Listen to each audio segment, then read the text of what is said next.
What's going on, everyone? So the Golden State Warriors, based on reports per ESPN, see Kawhi comp for Jonathan Kuminga.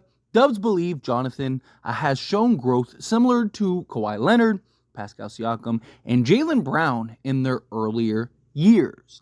Now, before I get into the comparisons, yes, they say this based on the ESPN report. However, the Warriors don't really show that to be the case. We consistently get reports saying that the Warriors aren't sure about Kuminga and can Kuminga take the real strides, and they don't want to pay Kuminga, max money, and it's just this constant spewing of lack of confidence in Jonathan Kuminga, and it's like he is the guy that has the best chance of being a star on your roster and being that guy that can take those steps and take those strides, right?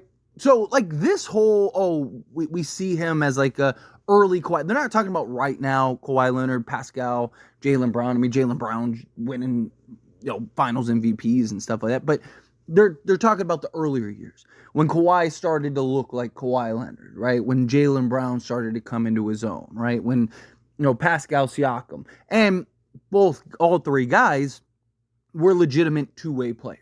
Could defend multiple positions, were locked down defensively, as well as guys that go get you 20 plus on any given night. I mean, even Kawhi, Spurs early days, I mean, this dude was absolutely spectacular, right? Especially on the defensive side of things. He was clamping up basically everybody. I mean, giving LeBron even fits in like the Miami days and stuff, right? But Jonathan Kuminga, with his size, with his speed, with his athleticism, right, with his intangibles, like, he has the real ability to be a legitimate two-way player. He has all the tools at his disposal to really start taking those strides. He's still incredibly young, still plenty of upside, plenty of growth, plenty of potential.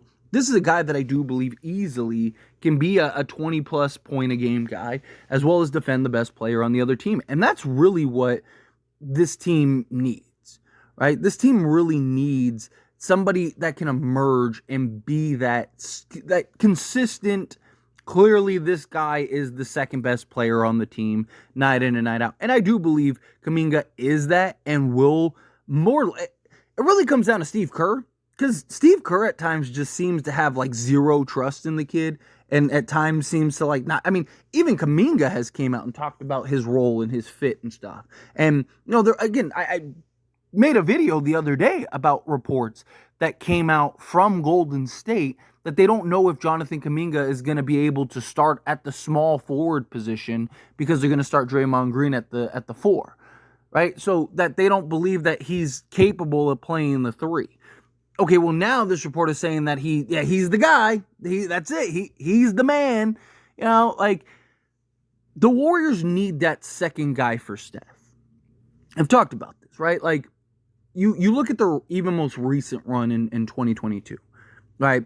You had guys like Jordan Poole, who on any given night could just go off, and Klay Thompson, it was still, on any given night, Klay Thompson. But it was really Andrew Wiggins, right? I mean, Andrew Wiggins was so good. I mean, he was defending the best player on the other team. On top of that, he was giving you, 20 plus a night, and he just had this just great run. And it was so good. I mean, there was a genuine argument that Andrew Wiggins should have gotten MVP or co-MVP of the finals. Like, that's how good Andrew Wiggins was in that series. And again, like, if he won MVP, I mean, Steph was great. Don't get me wrong. Steph was unbelievable. But if he won the finals MVP, like, no one would have been like, what? Like, there's no way, right? Like, he was that good, right? That there was at least an argument.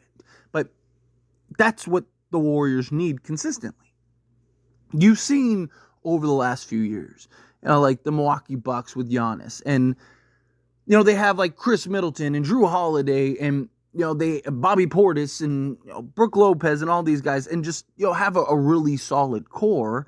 And then Giannis is just so great that he's able to give you 50 a night in the finals and win you a chip, right? Jokic with like Denver, Jokic with Denver, right? Like, you have Jokic, who's so great and can do and impact so many things. And then you have guys like Jamal Murray and Aaron Gordon and KCP and Michael Porter Jr. and Bruce Brown, right? Like, but none of those guys are like looked at as like that other star, right? It's just you have like a bunch of blue chip, higher end role guys, and then that one star that is just so great he's able to take you to the next sphere.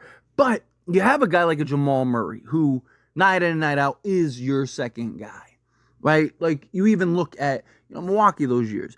Chris Middleton, on any given night, could be your second best guy, but Drew Holiday could pick up the slack at times, right? Steph is one of those guys that can be so great that, if Andrew Wiggins can kind of get back to a form of himself.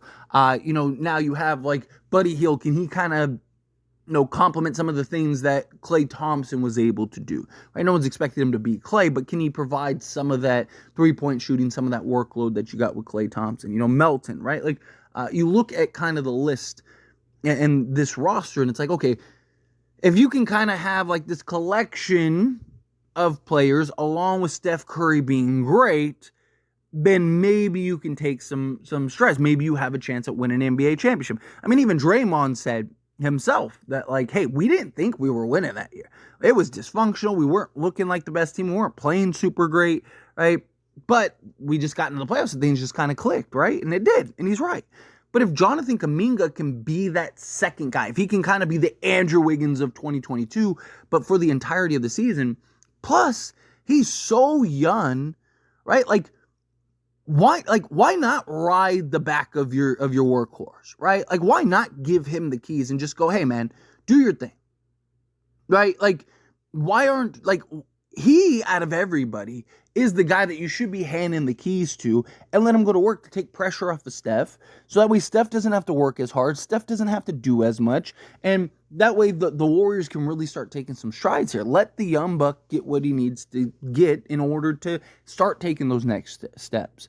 Right? Like, look, for something, this report talks about, oh, he's this, that, and the other. Well, he still doesn't have his extension. Right? Like, they didn't extend him before the deadline. They extended Moody. So why aren't they giving the guy that has the best chance of being a superstar, who essentially can defend 1 through 4, on occasion 5, depending on who it is,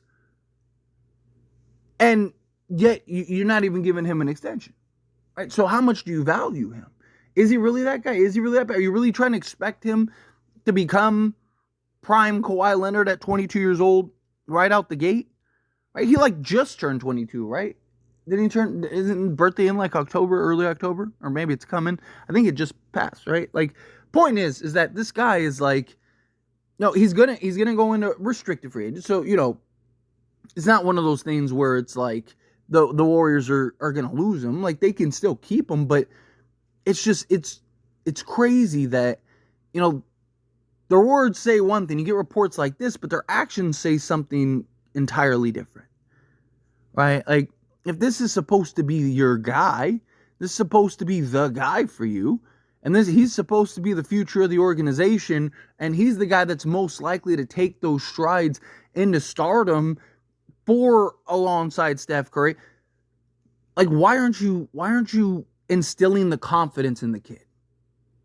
Right? Like, that's the thing. Like, why aren't you working hard to make him as comfortable and confident as possible so he can kind of take those strides into stardom? So he can kind of get more consistent and he has the confidence in the organization. If it's just if he's playing an inconsistent role and he's, some nights being trusted, other nights he's not, and it's just like how is he supposed to find his footing? How is he supposed to find his groove? How is he supposed to take those next steps, take those strides into stardom when you're not treating him as such? I'm not saying you have to baby him. I'm not saying you have to if he's having a terrible game, right? No, but you need to be able to, push the young man into hey, we see you as a young Kawhi, young Jaylen, young this. We need you to go out there and prove it and show it, but let's give you the foundation in order to do that is my point. And again, who else on this team has the potential that Kuminga has? I mean, I really like Moody a lot, and I could see Moody really taking some strides on this team. But the guys that they're like Pod, they're super high on, right? Jonathan Kuminga is better than Pod now, and Pod's probably closer to his ceiling than his floor, right? It's Kuminga's the guy that this, as soon as this year, could end up moving into like real, like, oh, this guy is good, right? This guy could be a star. I mean, he's already shown all the flashes, everything you want. This guy, go get you 20 on a night, defend the best player on the other team. I'd like to see the Warriors better utilize him and better put him in position. But anyway, as always, this is a discussion, and I pass the question on you. Let me know your thoughts and opinions down in the comments below. What do you think? How do you feel with your thoughts? Do you agree with my points? Disagree with my points? Do you like the idea of Jonathan Kuminga kind of taking those strides? You'd see a young Kawhi, Jaylen Brown, Pascal Siakam in him. Think, no, he's nowhere close. However you feel, whatever your thoughts are, I'd love to hear it. So let me know down in the comments below. That being said, if you haven't liked this video, hit that like button. Helps me out. Helps me enjoy these types of videos. Truly appreciate it. Not subscribe channel, hit that subscribe button. Turn on the bell notifications. Appreciate y'all. See you in the next one. Thank you.